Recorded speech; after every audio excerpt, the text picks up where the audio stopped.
বাংলা নিউজের সরাসরি সম্প্রচারে সবাইকে স্বাগতম। এই মুহূর্তে আমরা আছি জিয়া উদ্যানে এবং এই জিয়া উদ্যানে আমরা দেখছি শহীদ জিয়ার যে মাজার, সেই মাজারে কিন্তু বিএনপি স্থায়ী কমিটির সদস্য জনাব সালাউদ্দিন আহমেদ কিন্তু এখানে শ্রদ্ধা জানাতে এসেছেন। নেতাকর্মীদের ভিড় আমরা লক্ষ্য করছি। সাবেক প্রেসিডেন্ট জিয়াউর রহমানের যে মাজার রয়েছে, সেই মাজারে কিন্তু শ্রদ্ধা নিবেদন করেছেন ফুলের তোড়া দিয়ে, এবং এরপরেই কিন্তু ফুলের শ্রদ্ধাঞ্জলির পরেই কিন্তু দোয়া পাঠ করছেন।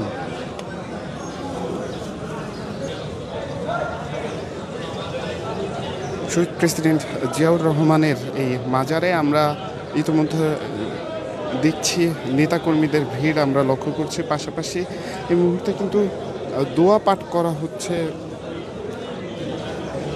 ফুলেল শ্রদ্ধা জানানোর পরে কিন্তু এই মুহূর্তে দোয়া পাঠ করা হচ্ছে, এবং সেই দোয়া অনুষ্ঠানেই নেতাকর্মীদের ভিড় আমরা লক্ষ্য করছি। এই মুহূর্তে আমরা আপনাদেরকে দেখানোর চেষ্টা করছি শহীদ জিয়ার যে মাজার, সাবেক প্রধানমন্ত্রী শহীদ জিয়াউর রহমানের যে সাবেক প্রেসিডেন্ট শহীদ জিয়াউর রহমানের যে মাজার, সেই মাজারে কিন্তু এসেছেন বিএনপি স্থায়ী কমিটির সদস্য সালাউদ্দিন আহমেদ, এবং তিনি কিন্তু নেতাকর্মীদের সাথে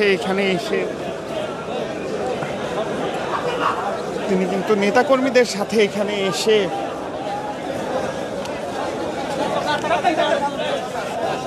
ফুলেল শ্রদ্ধা অর্পণ করেছেন। এবং আমরা দেখছি এই মুহূর্তে